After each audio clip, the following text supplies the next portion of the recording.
Tellers and out فٹرز کے نام سے اپنی دکان لگائی اور چمکائی ہے، اس سے ہم سمجھتے تھے کہ ڈین ہوٹل بھی کسی احمد دین نور الدین کا ہوگا، لیکن ہوٹل کا نقشہ بتاتا ہے کہ یہ واقعی کسی انگریز بہادر کی ملکیت رہا ہے۔ لان کشادہ، احاطہ کشادہ، کمرے کشادہ اور ہر چیز کشادہ ہے ماں سوائے مالکوں کے دل کے، کیونکہ ہمارے کمرے میں بجائے غالیچوں کے ان کی قطرنیں پڑی ہیں۔ ٹھنڈے کمرے کے فرش پر ان پر پاؤں رکھتے ہوئے یوں گزرنا پڑتا ہے جیسے کیچڑ میں پڑی ہوئی اینٹوں پر بچتے بچاتے قدم رکھتے ہوئے چلتے ہیں۔ لاؤنج کے قالین بھی گھسے پٹے ہیں اور عظمت رفتہ کی کہانی کہہ رہے ہیں۔ جدید ہوٹلوں کسی نہ اس میں شان ہے نہ آسائش۔ اپنے عمر طبیعی میں سے کچھ یہ ہنس کر گزار چکا ہے اور کچھ رو کر گزار رہا ہے۔ سید محمد جعفری نے جو مصرع پرانے کوٹ کی مدح میں لکھا تھا، ہمیں اس ہوٹل کو دیکھ کر یاد آیا کہ کسی مرے ہوئے گورے کی یادگار ہے یہ۔ باوجود فون کرنے کے کوئی دوست پشاور میں نہ مل سکا، لیکن پشاور والوں کی عادلی حوصلگی سے ہم ماحقو متاثر ہو چکے ہیں۔ ہمیں پی آئی کے دفتر جانا تھا، کسی نے بتایا کہ انٹرنیشنل ہوٹل میں ہے۔ ہم نے اپنے ہوٹل کے کاؤنٹر پر جا کر پوچھا کہ کتنی دور ہے یہ جگہ، تو کاؤنٹر کلرک نے بتایا کہ جناب بالکل ہمارے پچھواڑے ہے، بس کوئی 1 فرلانگ ہوگی۔ آپ ہوٹل کے دروازے سے نکل کر بڑی سڑک پر آئیے اور بائیں ہاتھ کو چلیے، بس سامنے ہی ہے۔ جب ہم اس ہدایت کے مطابق کوئی پون میل کی مسافت طے کر چکے تو ایک صاحب نے سے پوچھا، انہوں نے کہا پی آئی کا دفتر؟ اجی وہ تو یہ رہا، آپ کو اسی راستے پر 1 سانمہ ملے گا، اس کے بعد بس پی آئی کا دفتر ہے۔ اور واقعی اس جگہ سے کوئی آدھ میل آگے ہمیں وہ دفتر مل گیا۔ یہ جگہ واقعی ڈین ہوٹل کے پچھواڑے میں ہے، لیکن ایسا ہی ہے جیسے کراچی کے پچھواڑے میں کاٹھیا باڑ ہے اور لاہور کے پچھواڑے میں تبت پڑتا ہے۔ انسان عالی حوصلہ ہو تو اسے میل اور فرسنگ کے فاصلے فرلانگیں اور گز ہی معلوم ہوتے ہیں۔ ہمارا پشاور کی مزید سیر کرنے کا بھی ارادہ تھا، لیکن اس ایک مثال سے خائف ہو گئے، کیونکہ ہم ان بزرگ سے پوچھتے کہ درہ خیبر کتنی دور ہے تو وہ یقیناً یہی فرماتے ہیں کہ بس 2 منٹ کا رستہ ہے، سیدھے اس سڑک پہ چلے جائیے، اگلے چوک پر دائیں ہاتھ کو درہ خیبر ہی تو ہے۔ پشاور کے ہوائی اڈے پر ہم نے اپنے ہم سفروں میں ایک ادھیڑ عمر کے بزرگ کو دیکھا کہ لمبی سرخ داڑھی ہے اور سر پر کنگھی سے بے نیاز بالوں کا جھاڑ کھڑا ہے، تھوڑا لنگڑاتے ہیں اور چھڑی لے کر چلتے ہیں۔ پھولدار باسکٹ پہنے ہوئے تھے، یعنی ان کی وضاقتہ سجدہ سب سے الگ تھی۔ ہم پی آئی کے کاؤنٹر پر اپنا ٹکٹ دکھا رہے تھے کہ وہ مسکراتے ہوئے ہمارے پاس آئے اور فرمایا، تمہارے پاس یہ SCS یعنی اسکینڈینیوین ایئر سروس کا ٹکٹ کہاں سے آ گیا؟ ہم نے بتایا کہ یونیسکو جس کی طرف سے ہم نے یہ سفر اختیار کیا ہے، اس نے پیرس سے اس کا انتظام کیا تھا۔ بولے مجھے یوں جستجو ہوئی کہ میں ڈنمارک کا ہوں اور SCS میرے وطن کی کمپنی ہے۔ اس پر بات چل نکلی۔ ہم نے انہیں بتایا کہ آپ کے وطن کی زیارت بھی ہم کر چکے ہیں، کوپن ہیگن کے علاوہ السینور بھی گئے تھے جہاں ہیملٹ کا قلعہ ہے اور جہاں سے سمندر پار سویڈن نظر آتا ہے۔ بولے مجھے افسوس ہے کہ میں نے ساری عمر ڈنمارک میں گزار کر السینور آج تک نہیں دیکھا۔ ہم نے یہ کہہ کر ان کی ڈھارس بندھائی کہ ہم نے بھی کراچی میں آدھی عمر گزار دی ہے، لیکن منگو پیر نہیں گئے۔ زیادہ تفصیل میں ہم نہیں گئے تاکہ ہمارا منگو پیر ان کی السینور کے مقابلے میں کچا نہ پڑ جائے۔ یہ ڈاکٹر گلبرگ 2 ادوار والے ڈاکٹر ہیں، لیکن نسخوں کے علاوہ کتابیں بھی لکھتے ہیں، اور یہی ہماری ان سے دوستی کی وجہ ہوئی۔ انہوں نے بتایا کہ ان کی کتاب اسکیمو ڈاکٹر برطانیہ اور امریکہ کے علاوہ کئی ملکوں میں چھپ چکی ہے۔ ہم نے ریڈر ڈائجسٹ میں اس کا ذکر یا خلاصہ پڑھا تھا اور کچھ یاد تھا۔ یہ سن کر وہ خوش ہوا اور اپنی بیوی سے کہا، دیکھو یہ شخص کتنا پڑھا لکھا ہے، اس نے ریڈر ڈائجسٹ میں میری کتاب کا ذکر پڑھا ہے۔ فرانسیسیوں کی طرح رے کا تلفظ وہ ہمیشہ غین ہی کرتے رہے۔ ڈاکٹر گلبرگ مہم جو آدمی ہیں، برسوں وہ گرین لینڈ جا کر اسکیموؤں کے ساتھ رہے، ان کی زبان اور معاشرت اختیار کی، انہی کا سے بے نمک کھانا کھاتے رہے، یہی مچھلی، ریچھ کے گوشت وغیرہ، برف کے جھونپڑوں میں قیام کیا اور پھر یہ کتاب لکھی۔ اب میاں بی بی ایشیا اور مشرق بعید کے دورے پر نکلے تھے۔ کینیا، ہندوستان، تھائی لینڈ اور نیپال ہوتے ہوئے پاکستان آئے تھے، اور اب کابل اور تہران ہو کر وطن واپسی کا پروگرام تھا۔ ہندوستان سے یہ لوگ ایک شب ٹھہر کر بھاگے، کیونکہ یہ پارلیمنٹ اسٹریٹ پر جن پتھ ہوٹل میں ٹھہرے تھے۔ اس روز سادھوؤں اور غیر سادھوؤں کی طرف سے گو کشی کے معاملے پر خوفناک مظاہرہ ہوا تھا، جس میں جان و مال کا بے حد نقصان ہوا۔ مظاہرین نے مغربی ٹورسٹوں کو بھی جہاں وہ نظر آئے گھیر لیا اور کہا یہ لوگ بھی مسلمانوں سے کم نہیں، یہ بھی گائے کا گوشت کھاتے ہیں۔ بڑی مشکل سے یہ خشمگی مجمع سے کے نرغے سے نکل کر ہوٹل واپس پہنچے اور اسی دن نیپال روانہ ہو گئے۔ پاکستانیوں خصوصاً پشاور والوں کے یہ بہت مترف تھے کہ بڑے اتفاق اور خلوص سے ملتے ہیں۔ پی آئی اے کی خاص طور پر تعریف کرتے تھے کہ اس کے آدمی بہت خلیق اور متواضع ہیں۔ ہاں، اپنے پشاور والے ہوٹل کے نام سے بے مزہ ہوتے تھے، کہتے تھے یہ نظر بٹو ہے تاکہ پاکستان کو نظر نہ لگ جائے۔ دیکھو کابل ہوٹل میں یہ $4 روزانہ کا کتنا اچھا کمرہ ہے، اسے گرم رکھنے کا مرکزی نظام بھی ہے، قالین، فرنیچر، سروس سبھی کچھ معقول۔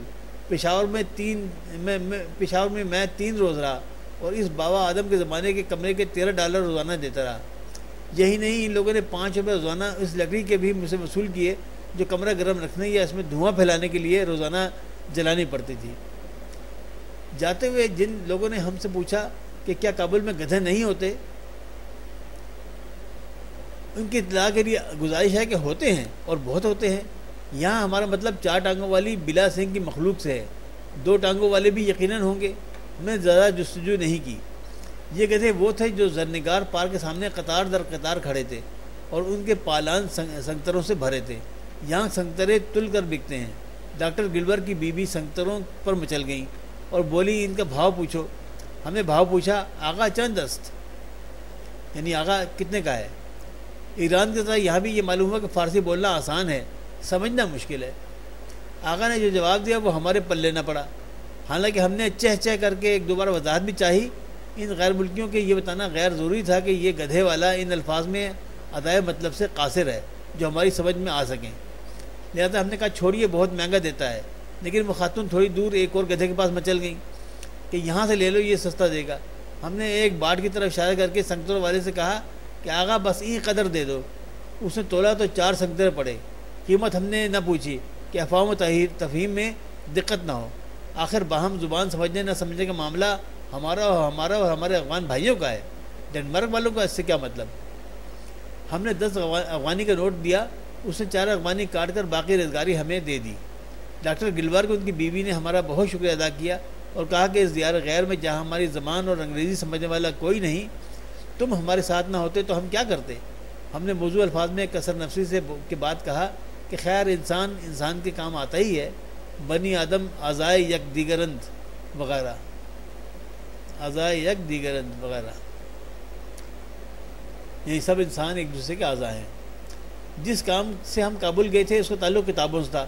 ہم نے اپنے ایک افغانی دوست سے کہا کہ ہمیں کسی پبلشر سے ملوائیے۔ بولے یہاں کوئی پبلشر ہی نہیں، چھوٹا موٹا تو ہوگا، نہ چھوٹا نہ موٹا۔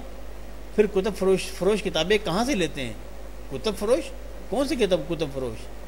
ہم نے کہا بازار میں کتابیں بیچنے والوں سے مطلب ہے۔ اس کے علاوہ ریلوے اسٹیشن پر بھی بک اسٹال ہوتے ہیں، کابل، قندھار وغیرہ میں ہوں گے ہی، جہاں سے مسافر سفر میں دل بہلانے کے لیے ناول، رسالے، جنتریاں وغیرہ خریدتے ہیں۔ ہمارے دوست نے کسی قدر جھنجھلاہٹ سے کہا، میاں ہوش کی دوا کرو، کون سا ریلوے اسٹیشن اور کیسی ریلوے؟ تمہیں معلوم ہے افغانستان میں ریلوے نام کی کوئی چیز نہیں، یہ شیطانی چرخہ تمہیں کو مبارک ہو۔ تب ہمیں افغانستان کے متعلق وہ مضمون یاد آیا جو ہم نے کابل جانے سے پہلے پڑھا تھا۔ لکھا تھا کہ ادھر آپ نے درہ خیبر کے پار افغانستان کی نئی سرزمین پر قدم رکھا اور ادھر 1 صدی پیچھے پہنچ گئے۔ پبلشروں کی حد تک تو ٹھیک ہے کہ افغانستان میں اس نام کی کوئی مخلوق نہیں۔ حکومت کے محکمے اور ادارے سرکاری مطبعوں میں کتابیں چھاپتے ہیں، ان کی بھی مکمل تعداد پورے ملک میں 5 ہے۔ پرائیویٹ پریس کوئی نہیں ہے۔ اول تو ان حالات میں کوئی شخص کچھ لکھنے کا حوصلہ ہی نہیں کرتا۔ اگر کوئی مرزا غالب یا فیض احمد فیض پیدا ہو بھی جائے تو ازرائے قانون اسے حکومت کو عرضی دینی چاہیے کہ بندے کی یہ تالیف لطیف زیور طبع سے آراستہ کی جائے۔ وہ ٹھوک بجا کر کسی کام میں جلدی نہیں کی جاتی۔ دیکھیں گے کہ ہاں کوئی مذاکرہ نہیں تو حکم ملے گا، اچھا چھاپے دیتے ہیں، کاغذ، کتابت، طباعت کے پیسے لاؤ اور جب چھپ جائے تو جہاں جی چاہے جیسے جی چاہے بیچو۔ مانگ کا حال یہ ہے کہ کتابیں کچھ شائقین خرید لے جاتے ہیں، کچھ بنیا لے جاتا ہے اور اسی میں کشمش، چلغوزے وغیرہ ڈال کر بیچتا ہے۔ ہمارے انہی دوست نے فرمایا کہ تم جو کچھ بھی کہو، اس نظام میں مصلحت ہے کہ لوگ بےہودہ شاعری اور رنگیلے ناولوں وغیرہ سے محفوظ رہتے ہیں۔ ریلوے کی کہانی یہ معلوم ہوئی کہ شاہ امان اللہ خان نے اپنے زمانے میں دارالامان نام کی تازہ بستی بسائی تھی۔ وہاں تک ریلوے لائن نہ کہیے، ٹرالی لائن بچھائی تھی۔ بچہ سقا یعنی ایک جو ماشکی سقا کہتے ہیں پانی بھرنے والے کو، تو بچہ سقا ایک ماشکی کا بیٹا، بچہ سقا نے ان کا تاج و تخت چھینا تو پوچھا یہ کیا چیز ہے، چنانچہ فرنگیوں کی بدعت قرار دے کر اسے اکھاڑ پھینکا۔ ہم نے دارالامان میں اس کے اکھڑے ہوئے زنگ خوردہ سلیپر اور 2-3 ٹوٹی پھوٹی بوگیاں آثار صنادید کے طور پر ایک جھونپڑے کے سامنے کھڑی پائیں، جو ایک زمانے میں ریلوے اسٹیشن تھا۔ آثار صنادید وہ جو کتاب لکھی تھی نا سر سید احمد خان نے، اس کا نام ہے آثار صنادید، جس میں برصغیر میں پرانے بلڈنگوں اور تہذیب کے متعلق تذکرہ ہے۔ دریائے کابل جو شہر کے بیچوں بیچ بہتا ہے، ہمارے ہوٹل سے کچھ دور نہ تھا۔ دریا لفظ کے استعمال کے لیے ہم دریائے ستلج جو سندھ، دریائے گنگا اور جمنا، دریائے ہوانگ ہو اور ینگسی وغیرہ سے تہ دل سے معذرت خواہ ہیں۔ کراچی والے دریائے کابل کی وسعت کا اندازہ کرنا چاہیں تو اس گندے نالے کو دیکھ لیں جو نہ جانے کہاں سے آتا ہے اور کہاں جاتا ہے، لیکن ویمن کالج کے پاس سے گزرتا ہے۔ فرق اس نالے اور دریائے کابل میں یہ ہے کہ اس نالے کا پانی نسبتاً صاف ہے اور اس میں اتنی زیادہ بو نہیں آتی۔ پانی کی مقدار بھی آج کل تو اسی نالے میں زیادہ ہے۔ ہاں گرمیوں میں سنا ہے برف پگھلتی ہے تو دریائے کابل کی ناطاقتی کچھ دور ہو جاتی ہے۔ دیوار پر سے نیچے جھانکے تو دریا کی غریب نوازی کا نقشہ یہ نظر آتا ہے کہ یہاں ایک بڑھیا کپڑے دھو رہی ہے، تھوڑا آگے اس میں بچے نہا بھی رہے ہیں اور آس پاس سے گھر والوں کو بھی کوڑا پھینکنے کا بڑا آرام ہے۔ ٹوکری اٹھائی اور دریا میں جھاڑ دی۔ یہی دریا پیاسوں کی تشنگی بھی رفع کرتا ہے، کیونکہ نئے حصہ شہر کو چھوڑ کر پرانے شہر میں گھروں تک پانی کی پائپ لائن لے جانے کا کوئی سلسلہ نہیں۔ ہتھی والے اور کہیں کہیں دوسرے نلکے البتہ ہیں، جس سے محلے والے اپنی باری سے مٹی کے بٹکے اور جھجریں بھر لے جاتے ہیں۔ ان مٹکوں کی وضاقتہ کے ظرف ہم نے یا تو عجائب گھر میں دیکھے یا پھر رباعیات عمر خیام کی بعض تصویروں میں سراہی آپ نے دیکھی ہے۔ ان سے ذرا بڑے ہوتے ہیں، لہٰذا انہیں سراہا کہہ لیجئے۔ ایک طرف کو پکڑنے کے لیے دستہ بھی لگا دیجئے۔ بے شک اب حکومت پانی پائپوں کو ذریعے گھروں تک پہنچانے کا بندوبست کر رہی ہے، لیکن فی الحال تو شہر میں سقوں کا راج ہے۔ ایک سقہ تو کچھ دنوں تک ملک کا بادشاہ بھی رہا، لیکن وہ الگ کہانی ہے۔ تو جناب یہ تھی دنیا گول ہے۔ تو جناب اب ہم اس کی مشق کی جانب جاتے ہیں، چلتے ہیں۔ تو یہ جو ابھی آپ کو میں نے پڑھ کے سنایا 12ویں کلاس کا سبق نمبر 13، جس کا عنوان تھا ایک سفر نامہ جو کہیں کا بھی نہیں ہے۔ اب اس کے سوالات کی طرف چلتے ہیں ہم۔ سوال نمبر 1، مختصر جواب دیجیے۔ الف، مصنف ابتدا میں کابل کے بجائے پشاور کے ہوائی اڈے پر کیوں اترے؟ تو جواب ہے کیونکہ موسم خراب تھا، لہذا جہاز وہاں اتر نہیں سکا۔ ب، مصنف نے پشاور کے عرصہ قیام کے دوران کس ہوٹل میں قیام کیا اور یہ ہوٹل ان کو کیسا لگا؟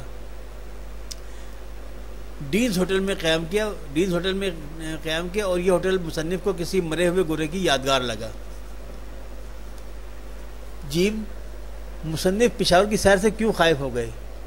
جواب، مصنف جس سے کسی مطلوبہ جگہ کا پتہ پوچھتے تو وہ ان کو بتاتا کہ بس سیدھی سڑک پر تھوڑا سا چلنے کے بعد دائیں یا بائیں موڑ جانا، بس سامنے ہی تمہاری منزل ہوگی، اور یہ تھوڑا سا چلنا کئی کلومیٹر میں محیط ہوتا تھا۔ اس سے مصنف پشاور کی سیر سے خائف ہو گئے۔ دال، ڈاکٹر گلبرگ نے اپنی کتاب اسکیمو ڈاکٹر لکھنے کے لیے کیا کیا جتن کیے؟ جواب، ڈاکٹر گلبرگ اپنی کتاب اسکیمو ڈاکٹر لکھنے کے لیے گرین لینڈ جا کر اسکیمو کے ساتھ رہے، انہیں کی زبان و معاشرت اختیار کی اور انہیں کی طرح بے نمک کھانے جیسے کہ مچھلی اور ریچھ کے گوشت وغیرہ کھاتے رہے اور ان کی برف کی جھونپڑیوں میں ہی قیام کیا۔ ڈاکٹر گلبرگ اور ان کی بیوی کو بطور سیاح ہندوستان میں اپنا عرصہ قیام کیوں مختصر کرنا پڑا؟ اس کا جواب ہے کہ ایک مرتبہ ڈاکٹر گلبرگ اور ان کی اہلیہ کو گو کشی کے خلاف نکلنے والے جلوس نے گھیر لیا کہ یہ لوگ بھی مسلمانوں کی طرح گائے کو کاٹ کر کھائے جاتے ہیں۔ ڈاکٹر گلبرگ اور ان کے اہلیہ بمشکل مشتعل جلوس سے جان بچانے میں کامیاب ہوئے اور اسی روز نیپال روانہ ہو گئے۔ ڈاکٹر گلبرگ کی بیوی نے کابل میں سنترے کیسے خریدے؟ تو اس کا جواب ہے کہ اگرچہ مصنف کو بھی فارسی پر عبور نہیں تھا، لیکن ڈاکٹر گلبرگ کی اہلیہ کی فرمائش پر مصنف نے کسی نہ کسی طرح سنگتروں کا مول تول کر ہی لیا، اور اس طرح ڈاکٹر کی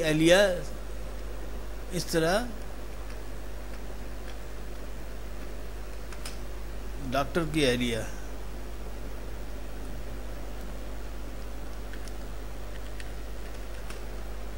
اس سے ڈاکٹر کے اہلیہ سنگتر خریدنے میں کامیاب ہو گئیں۔ مصنف نے کابل جانے سے پہلے افغانستان کے بارے میں کیا پڑھا تھا؟ اس کا جواب ہے، مصنف نے کابل کے بارے میں پڑھا تھا کہ ادھر آپ نے درہ خیبر کو پار کر کے افغانستان کی نئی سرزمین پر قدم رکھا اور آپ ایک صدی پیچھے چلے گئے۔ افغانستان میں پبلشرز یا بک سیلرز کیوں نہیں ہوتے؟ تو اس کا جواب ہے کہ حکومت کے ادارے سرکاری مطبعوں میں کتابیں چھاپتے ہیں، اس لیے افغانستان میں پبلشرز یا بک سیلرز نہیں ہوتے۔ تو افغانستان میں ریلوے لائن کیوں نہیں ہے؟ تو جواب، افغانستان میں شاہ امان اللہ نے جو ایک چھوٹی موٹی ریلوے لائن بچھائی تھی، اسے بعد میں حکومت پر قبضہ کرنے والے ایک معاشرے کے بیٹے نے یہ کہہ کر اکھاڑ پھینکا کہ یہ فرنگیوں کی بدعت ہے۔ اس کے بعد سے اب تک ریلوے لائن نہیں بن سکی۔ سوال نمبر 2، مصنف نے دریا کابل کا جو نقشہ کھینچا ہے اسے اپنے الفاظ میں بیان کیجیے۔ مصنف نے بتایا کہ جس کو دریا کابل کہتے ہیں وہ کراچی میں گز کالج کے برابر ایک ٹھہرے ہوئے گندے پانی کے نالے سے بھی زیادہ بدبودار نالے جتنا چوڑا ہے۔ سنا کہ جب برف پگھلتی ہے تو اس میں پانی آتا ہے۔ اوپر سے دیکھا تو ایک بڑھیا بیٹھی کپڑے دھو رہی ہے، ذرا آگے بچے اسی میں نہا رہے ہیں، آس پاس گھر والے اپنا کوڑا بھی اسی میں پھینک دیتے ہیں۔ چونکہ پرانے شہر میں نلکوں کا کوئی سلسلہ نہیں، لہذا غریب لوگ اسی پانی سے اپنی پیاس بھی بجھا لیتے ہیں۔ سوال نمبر 3، درج ذیل الفاظ اور تلفظ اعراب کی مدد سے واضح کر کیجیے۔ تو یہ ہم نے آپ کے لیے یہاں لکھ دیا: توران، تعویق، کلا، کما حقہ، کسر نفسی، بدعت، آثار صنادید اور خشمگی۔ یہ لفظ ہے خشمگی۔ سوال نمبر 4، درج ذیل محاورات کو اپنے جملے میں اس طرح استعمال کیجیے کہ ان کا مفہوم واضح ہو جائے۔ کچا پڑنا، نظر لگنا، مچل جاننا، پلے پڑنا، سر منڈنا، جان چھوٹنا، بے مزہ ہونا۔ تو ہم نے آپ کے لیے لکھ دیا ہے کہ کچا پڑنا، کل استاد نے ایک مشکل لفظ کے معنی پوچھے جو میں نہیں بتا سکا، میں کلاس میں کچا پڑ گیا۔ یہ شرمندہ، کچا پڑھنا کہتے ہیں شرمندہ ہونے کو۔ نظر لگنا تو آپ کو پتہ ہے کہ نظر لگنا کسے کہتے ہیں؟ تو سنا ہے اچھی شکل والے بچوں کو جلد نظر لگ جاتی ہے۔ مچل جانا یعنی بے قرار ہو جانا۔ آم ایک ایسا پھل ہے کہ دیکھتے ہی کھانے کو دل مچل جاتا ہے۔ پلے پڑنا یعنی گلے پڑ جانا۔ تمہیں پڑھانے کی ذمہ داری مجھے سونپی گئی ہے، اب تم میرے پلے ہی پڑ گئے ہو تو چلو کھولو کتاب۔ سر منڈنا یعنی زبردستی کسی کو ذمہ داری دینا۔ بھائی، میں نے اسکول سے چھٹی کرنے کا مشورہ نہیں دیا تھا، اپنی غلطی میرے سر مت منڈو۔ جان چھوٹنا، ساجد ناراض ہو کے چلا گیا، چلو جان چھوٹی۔ بے مزہ ہونا یعنی برا لگا، اگرچہ آپ سن کر بے مزہ تو ہوئے ہوں گے لیکن جو سچ تھا وہ میں نے کہہ دیا۔ سوال نمبر 5، سبق کے متن کو پیش نظر رکھتے ہوئے خالی جگہوں کو پوری کیجیے۔ الف، ان لوگوں کا ہم ذکر نہیں کرتے جو ہم سے جل کر ڈیش پر اتر آئے تھے۔ کیا لکھنا ہے؟ تانے تشنے۔ بے، آتش جان میں آتش ڈیش رہی ہے، کیا رہی ہے؟ دہک رہی ہے۔ جیم، ان کی وضع قطع ڈیش سب سے الگ تھی، ان کی وضع قطع سج دھج سب سے الگ تھی۔ دال، افغانستان میں ریلوے نامی کوئی چیز نہیں، یہ ڈیش تمہیں کو مبارک ہو، یہ شیطانی چرخہ تمہیں کو مبارک ہو۔ پورے ملک میں مطبعوں کی تعداد ڈیش ہے، کتنی ہے؟ 5 ہے۔ شاہ محمد اللہ خان نے اپنے زمانے میں ڈیش نامی تازہ بستی بسائی تھی، کون سی؟ دارالامان۔ 6، مندرجہ ذیل جملوں کو مطابقت کے اصولوں کے پیش نظر درست کر کے لکھیے۔ تو پہلا کیا ہے؟ مکاتب غالب چھپ گئے ہیں۔ مکاتب غالب کی ایک کتاب کا نام ہے، اس لیے اس کو کہیں گے ہم مکاتب غالب چھپ گئی ہے، کیونکہ کتاب ہے نا، یہ مکاتب غالب خطوط ہی چھپ رہے ان کے، ایک کتاب ہے جس میں تمام ان کے خطوط کا ذکر ہے، کتاب تمام ان کے خطوط جگجا کیے گئے ہیں، تو لہٰذا چونکہ وہ کتاب ہے اس لیے کہ ہم اس کو کہیں گے مکاتب غالب چھپ گئی ہے۔ بے، جلسے میں عورتیں بھی آئی ہوئی تھیں، یہ غلط ہے، صحیح جملہ ہے جلسے میں عورتیں بھی آئی ہوئی تھیں، آئی ہوئی تھیں۔ جیم، میاں بیوی ہنسی خوشی رہتی ہے، غلط جملہ ہے، صحیح جملہ کیسے ہوگا؟ میاں بیوی ہنسی خوشی رہتے ہیں، کیونکہ 2 ہے نا، جمع ہے، جمع رہتے ہیں۔ گھر عورت کی سلطنت ہوتی ہے، غلط ہے کیونکہ گھر کا ذکر ہے تو گھر مذکر ہے، اس لیے اس کو لکھا جائے گا گھر عورت کی سلطنت ہوتا ہے، گھر کے بارے میں گھر جو ہے وہ مذکر ہے۔ نیکی کا راہ بہت کھٹن ہے، تو نیکی جو ہے کہ نیکی کا راہ نیکی کی راہ لکھا جائے گا۔ جواب کیا ہے؟ نیکی کی راہ بہت کھٹن ہے. تو جناب آپ کا یہ سبق اور اس کے مشق یہاں ختم ہوئی ہے. تو عزیز طلباء، آپ نے یہ تمام سبق پڑھ لیا اور اس کی مشق بھی آج مکمل ہو گئی. تو اگر آپ چاہتے ہیں کہ آئندہ کے اسباق کی بھی آپ کو فوری طور پہ اطلاع ہو جائے تو آپ اس چینل کو سبسکرائب کر لیجئے، بیل کے آئیکن کو دبائیے اور آل کو سلیکٹ کر لیجئے، تاکہ میں جب نیا سبق اپلوڈ کروں تو فوری طور پر آپ کو اس کی اطلاع ہو جائے. اور آپ اپنے کمنٹ بھی دیا کیجئے. اگر آپ سمجھتے ہیں کہ کوئی کسی اور کلاس کے مضامین جو ہیں یا وہ اسباق میں جلدی جلدی اپلوڈ کروں تو میں اس کو پہلے امپارٹنس دوں گا، لیکن اس کے لیے مجھے آپ کا فیڈ بیک چاہیے. تو چلیں پھر آئندہ سبق تک کے لیے میں اجازت چاہتا ہوں. اللہ حافظ ناصر، فی امان اللہ.